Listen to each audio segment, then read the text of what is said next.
ஏசாயின் புத்தகம் 21வது அதிகாரம்.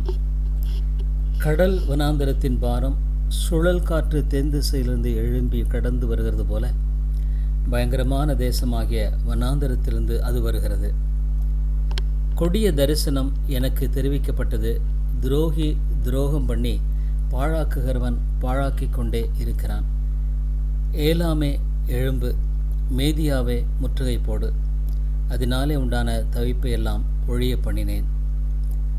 ஆகையால் என் இடுப்பு மகா வேதனையால் நிறைந்திருக்கிறது. பிள்ளை பெறுகிறவளின் வேதனைகளுக்கு ஒத்த வேதனைகள் என்னை பிடித்தது. கேட்டதினால் உழைவு கொண்டு கண்டதினால் கலங்கினேன். என் இருதயம் திகைத்தது, திகில் என்னை திடுக்கிட பண்ணிற்று. எனக்கு இன்பந்தந்த இரவு பயங்கரமாயிற்று. பந்தியை ஆயத்தப்படுத்துங்கள், ஜாமக்காரை வையுங்கள், புசியுங்கள், குடியுங்கள், பிரபுக்களே, எழுந்து பரிசுகளுக்கு எண்ணெய் பூசுங்கள்.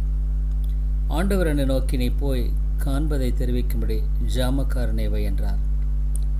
அவன் ஒரு ரதத்தையும் ஜோடு ஜோடான குதிரை வீரனையும் ஜோடு ஜோடாக கழுதைகளின் மேலும் ஒட்டகங்களின் மேலும் ஏறி வருகளையும் கண்டு மிகுந்த கவனமாய் கவனித்து கொண்டே இருந்து, ஆண்டவரே, நான் பகல் முழுதும் என் காவலில் நின்று முழுதும் நான் என் காவலிடத்திலே தரித்திருக்கிறேன் என்று சிங்கத்தைப் போல் சத்தமிட்டு கூப்பிடுகிறான். இதோ ஒரு ஜோடு குதிரை பூண்ட ரதத்தின் மேல் ஏறி இருக்கிற ஒரு மனுஷன் வருகிறான். பாபிலோன் விழுந்தது, அதன் விக்கிரக தேவர்களை எல்லாம் தரையோடே மோதி உடைத்தார் என்று பிரதியுத்தரம் சொல்கிறான். என் போரடிப்பின் தானியமே, என் களத்தின் கோதுமையே, இஸ்ரவேலின் தேவனாகிய சேனைகளின் கர்த்தரால் நான் கேள்விப்பட்டதை உங்களுக்கு அறிவித்தேன். தூமாவின் பாரம் சேயீரிலிருந்து என்னை நோக்கி, ஜாமக்காரனே, இரவு எவ்வளவு சென்றது என்று கேட்க, அதற்கு ஜாமக்காரன், விடியற்காலம் வருகிறது, ராக்காலமும் வருகிறது, நீங்கள் கேட்க மனதானால் திரும்பி வந்து கேளுங்கள் என்று சொல்கிறான். அரபியாவின் பாரம், தீதானியராகிய பயண கூட்டங்களே, நீங்கள் அரபியாவின் காடுகளில் ராத்தங்குவீர்கள். தேமா தேசத்தின் குடிகளே, நீங்கள் தாகமாயிருக்கிறவர்களுக்கு தண்ணீர் கொண்டு போய் தப்பி ஓடுவர்களுக்கு அப்பம் கொடுக்க எதிர்கொண்டு போங்கள். அவள் பட்டயங்களுக்கும் உரிவன கற்கத்துக்கும் நாடேற்றின வில்லுக்கும் யுத்தத்தின் கொடுமைக்கும் தப்பி ஓடுகிறார்கள். ஆண்டவர் என்னை நோக்கி, ஒரு கூலிக்காரனுடைய வருஷங்களுக்கொத்த ஒரே வருஷத்திலே கேதாருடைய மகிமையெல்லாம் அற்றுப்போகும். கேதார் புத்திரராகிய பராக்கிரம வில் வீரரின் தொகையில் மீதியானவர்கள் கொஞ்சம் பேராயிருப்பார்கள் என்றார். இஸ்ரவேலின் தேவனாகிய கர்த்தர் இதை உரைத்தார். ஏசாயின் புத்தகம் 22வது அதிகாரம். தரிசன பள்ளத்தாக்கின் பாரம், உன்னில் உள்ளவர்கள் எல்லாரும் வீடுகளின் மேல் ஏறுவதற்கு உனக்கு இப்பொழுது வந்தது என்ன? சந்தடிகளால் நிறைந்து ஆரவாரம் பண்ணி களிகூர்ந்திருந்த நகரமே, உன்னிடத்தில் கொலையுண்டவர்கள் பட்டயத்தால் கொலையுண்டதில்லை, யுத்தத்தில் செத்ததுமில்லை. உன் அதிபதிகள் எல்லாரும் ஏகமாய் ஓடி அலைந்தும் வில்வீரரால் கட்டப்படுகிறார்கள். உன்னில் அகப்பட்ட யாவரும் தூரத்துக்கு ஓடியும் ஏகமாய் கட்டப்படுகிறார்கள். ஆகையால் என்னை நோக்கி பாராதேயுங்கள், என் ஜனமாகிய குமாரத்தை பாழாய் போனது நிமித்தம் மனம் கசந்து அழுவேன், எனக்கு ஆறுதல் சொல்ல வராதேயுங்கள் என்கிறேன். சேனைகளின் கர்த்தராகிய ஆண்டவராலே இது தரிசன பள்ளத்தாக்கிலே அமளியும் மிதியுண்குதலும் கலக்கமும் உள்ள நாளாயிருக்கிறது. இது அலங்கத்தை தகர்த்து பருவத்துக்கு நேரே ஆர்ப்பரிக்கும் நாளா இருக்கிறது. ஏலாமியன் அம்பரா துணியை எடுத்து ரதங்களோடும் காலாட்களோடும் குதிரை வீரோடும் வருகிறான். கீர் கேடகத்தை வெளிப்படுத்தும். மகாவடிவான உன் பள்ளத்தாக்குகள் ரதங்களால் நிரப்பப்படும். குதிரை வீரர் வாசல்கள் மட்டும் வந்து அணிவகுத்து நிற்பார்கள்.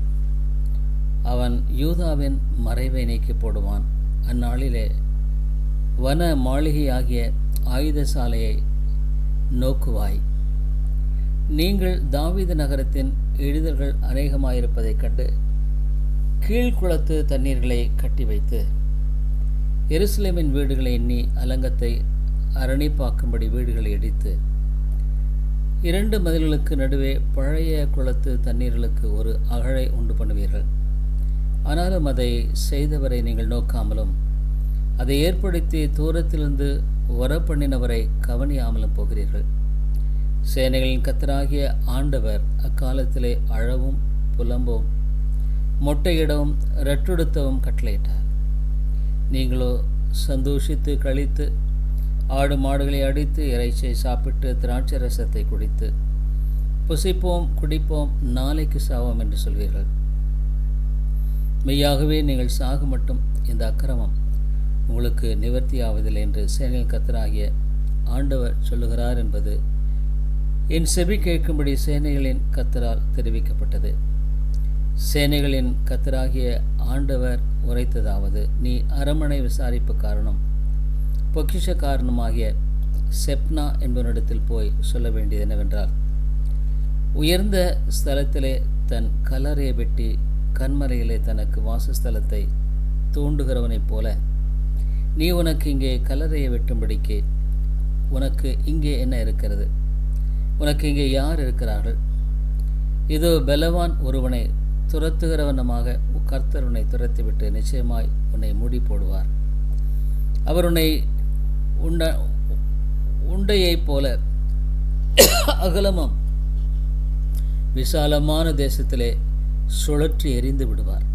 அங்கே நீ சாவாய். அங்கே உன் மகிமையின் ரதங்கள் உன் ஆண்டவனுடைய வீட்டுக்கு இகழ்ச்சியாக இருக்கும். உன்னை உன் நிலையை விட்டு துரத்தி விடுவேன். உன் ஸ்தானத்திலிருந்து நீ பிடுங்கி போடப்படுவாய். அந்நாளிலே இல்கியாவின் குமாரனாகிய எலியாக்கிம் என்னும் என் ஊழியக்காரனை நான் அழைத்து உன் வஸ்திரத்தை அவனுக்கு தரித்து உன் கச்சையால் அவனை இடைக்கட்டி உன் அதிகாரத்தை அவன் கையிலே கொடுப்பேன். அவன் எருசலேமின் குடிகளுக்கும் யூதாவின் வம்சத்துக்கும் தகப்பனாய் இருப்பான். தாவீதுடைய வீட்டின் திறவுகளை அவன் தோளின் மேல் வைப்பேன். ஒருவரும் பூட்டக்கூடாதபடிக்கு அவன் திறப்பான், ஒருவரும் திறக்கக்கூடாதபடிக்கு அவன் பூட்டுவான். அவனை உறுதியான இடத்திலே ஆணியாக கடாவுவேன். அவன் தன் தகப்பன் வீட்டுக்கு மகிமையான சிங்காசனமாக இருப்பான். அதன் மேல் அவன் தகப்பன் வம்சத்தாராகிய பௌத்திரருடைய மகிமை அனைத்தையும் சிறிதும் பெரிதுமான சகலபான பாத்திரங்களையும் தூக்கி வைப்பார்கள். உறுதியான இடத்தில் கடாவப்பட்டிருந்த ஆணி அந்நாளிலே பிடுங்கப்பட்டு முறிந்து விழும். அப்பொழுது அதன் மேல் தொங்கின பாரம் அருந்து விழும் என்று சேனையில் கர்த்தர் உரைக்கிறார். கர்த்தரே இதை உரைக்கிறார் என்று என்றார். ஏசாயாவின் புத்தகம் 23வது அதிகாரம். தீருவின் பாரம். தர்ஷீஸ் கப்பல்களே அலருங்கள், அது வீடு இல்லாதபடிக்கும் அதில் வருவார் இல்லாதபடிக்கும் பாழாக்கப்பட்டது. இந்த செய்தி கித்தியின் தேசத்திலிருந்து அவர்களுக்கு தெரிவிக்கப்படுகிறது. தீவுக்குடிகளே மௌனமாயிருங்கள். சீதோனின் வர்த்தகர் சமுத்திரத்திலே யாத்திரை பண்ணி உன்னை நிரப்பினார்கள். சீகோர் நதியின் மிகுந்த நீர்ப்பாய்ச்சல்களால் விளையும் பயிர் வகைகளும் ஆற்றங்கரையின் அறுப்பும் அதன் வருமானமாயிருந்தது. அது ஜாதிகளின் சந்தையாயிருந்தது. சீதோனே வெட்கப்படு, நான் இனி கற்ப வேதனைப்படுகிறதும் இல்லை, பெறுகிறதும் இல்லை, இளைஞரை வளர்க்கிறதுமில்லை, கன்னிகளை ஆதரிக்கிறதுமில்லை என்று சமுத்திர கோட்டையான கடல் துறை சொல்லுகிறது. எகிப்தின் செய்தி கேட்கப்பட்டதினால் நோய் உண்டானது போல தீருவின் செய்தி கேட்கப்பட்டதினாலும் நோய் உண்டாகும். கரைதுறை குடிகளே, நீங்கள் தர்ஷீஸ் மட்டும் புறப்பட்டு போய் அலருங்கள். பூர்வ நாட்கள் முதல் நிலைபெற்று களிகூர்ந்திருந்த உங்கள் பட்டணம் இதுதானா? பரதேசம் போய் சஞ்சரிக்கிறதற்கு அவள் கால்களே அவளை துரத்துமாய் கொண்டு போகும், தூரமாய் கொண்டு போகும். கிரீடம் தரிப்பிக்கும் தீருவுக்கு விரோதமாக இதை யோசித்து தீர்மானித்தவர் யார்? அதன் வர்த்தகர் பிரபுக்களும் அதில் வியாபாரிகள் பூமியின் கணவன்களுமாமே. சர்வ சிங்காசனத்தின் மேன்மையை குலைக்கும் பூமியின் கனவான்கள் யாவரையும் கனவீனப்படுத்தவும் சேனைகளின் கர்த்தரே இதை யோசித்து தீர்மானித்தார். தர்ஷீஷின் குமாரத்தியே, நதியைப் போல நீ உன் தேசத்தில் பாய்ந்து போ, உனக்கு அணை இல்லை. கர்த்தர் தமது கையை சமுத்திரத்தின் மேல் நீட்டி ராஜ்யங்களை குலுங்க பண்ணினார். கானானின் அரண்களை அழிக்க அவர் அதற்கு விரோதமாய் கட்டளை கொடுத்து, ஒடுங்குண்ட கன்னியாகிய சீதோன் குமாரத்தியே, இனி களிகூர்ந்து கொண்டிராய், எழுந்து கித்தீமுக்கு புறப்பட்டு போ, அங்கும் உனக்கு இளைப்பாறுதல் என்றார். கல்தேயருடைய தேசத்தை பார், அந்த ஜனம் முன்னிருந்ததில்லை. அசீரியன் வனாந்தரத்தாருக்காக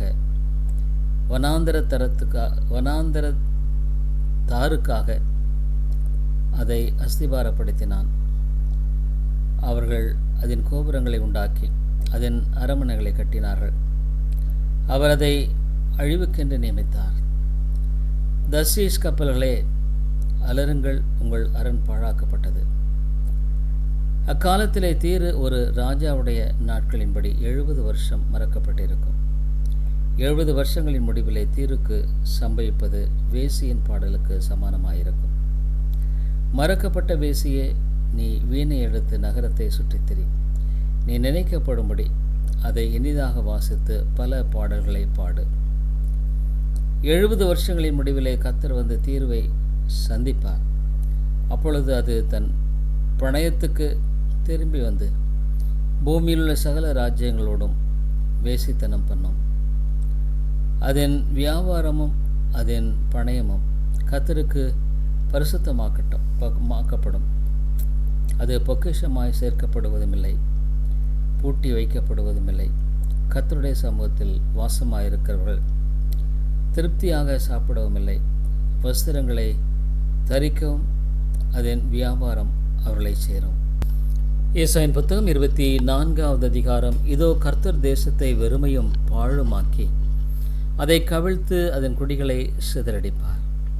அப்பொழுது ஜனத்துக்கு எப்படியோ அப்படி ஆசாரியனுக்கும் வேலைக்காரனுக்கும், எப்படியோ அப்படி எஜமானுக்கும், வேலைக்காரிக்கு எப்படியோ அப்படி எஜமானிக்கும், கொண்டவனுக்கு எப்படியோ அப்படியே விற்றவனுக்கும், கடன் கொடுத்தவனுக்கு எப்படியோ அப்படியே கடன் வாங்கினவனுக்கும், வட்டி வாங்கினவனுக்கு எப்படியோ அப்படியே வட்டி கொடுத்தவனுக்கும் எல்லாருக்கும் சரியாக நடக்கும். தேசம் முழுதும் கொள்ளையாகி முற்றிலும் வெறுமையாகும். இது கர்த்தர் சொன்ன வார்த்தை. தேசம் புலம்பி வாடும், பூமி சத்துவமற்று உலர்ந்து போகும். தேசத்து ஜனத்திலே உயர்ந்தவர்கள் திகைப்பார்கள். தேசம் தன் குடிகளின் மூலமாய் தீட்டுப்பட்டது. அவர்கள் நியாயப்பிரமாணங்களை மீறி கட்டளையை மாறுபாடாக்கி நித்திய உடன்படிக்கையை முறித்தார்கள். இது நிமித்தம் சாபம் தேசத்தை பட்சித்தது. அதன் குடிகள் தண்டிக்கப்பட்டார்கள். தேசத்தார் தைக்கப்பட்டார்கள். சிலர் மாத்திரம் மீந்திருக்கிறார்கள். திராட்சரசம் துக்கம் கொண்டாடும், திராட்சை செடி வதங்கும். மன களிப்பாயிருந்தவர்கள் எல்லாரும் பெருமூச்சு விடுவார்கள். மேளங்களின் சந்தோஷமும் ஓயும், களிகூறுகளின் சந்தடி ஒழியும். வீணையின் களிப்பு நின்று போகும். பாடலோடே திராட்சரசம் குடியார்கள். மதுபானம் அதை குடிக்கிறவர்களுக்கு கசக்கும். வெறுமையாய்ப்போன நகரம் தகர்ந்து ஒருவரும் உள்ளே பிரவேசிக்கக்கூடாதபடி வீடுகளெல்லாம் அடைக்கப்பட்டு கிடக்கும். திராட்சை ரசத்துக்காக வீதிகளில் கூக்குரல் உண்டு. எல்லா சந்தோஷமும் மங்கி தேசத்தின் மகிழ்ச்சி ஒற்று போகும். நகரத்தில் மீதியாயிருப்பது அழிவே. வாசல்கள் இடிக்கப்பட்டு பாழாய் கிடக்கும்.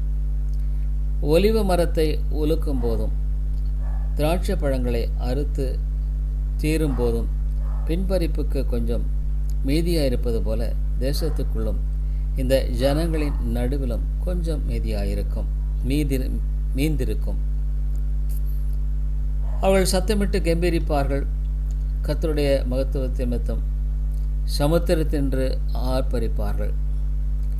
ஆகையால் கர்த்தரை வெளுக்கும் திசையிலும் இஸ்ரவேலின் தேசனாகிய கர்த்தரின் நாமத்தை சமுத்திர தீவுகளிலும் மகிமைப்படுத்துங்கள். நீதிபரனுக்கு மகிமை என்று பாடும் கீதங்களை பூமியின் கடையாந்திரங்களிலிருந்து கேட்கிறோம். நானோ இளைத்து போனேன், எனக்கு ஐயோ. துரோகிகள் துரோகம் பண்ணுகிறார்கள், துரோகிகள் மிகுதியாய் துரோகம் பண்ணுகிறார்கள் என்கிறேன். தேசத்து குடிகளே, திகிலும் படுகொலியும் கண்ணியும் உங்களுக்கு நேரிடும். அப்பொழுது திகிலின் சத்தத்திற்கு விலகி ஓடுகிறவன் படுகொழியில் விழுவான். படுகொழியிலிருந்து ஏறுகிறவன் கண்ணியில் அகப்படுவான். உயர இருக்கும் மதகுகள் திறவுண்டு பூமியின் அஸ்திபாரங்கள் குழும்பும். தேசம் நொறுங்கவே நொறுங்கும். தேசம் முறியவே முறியும். தேசம் அசையவே அசையும்.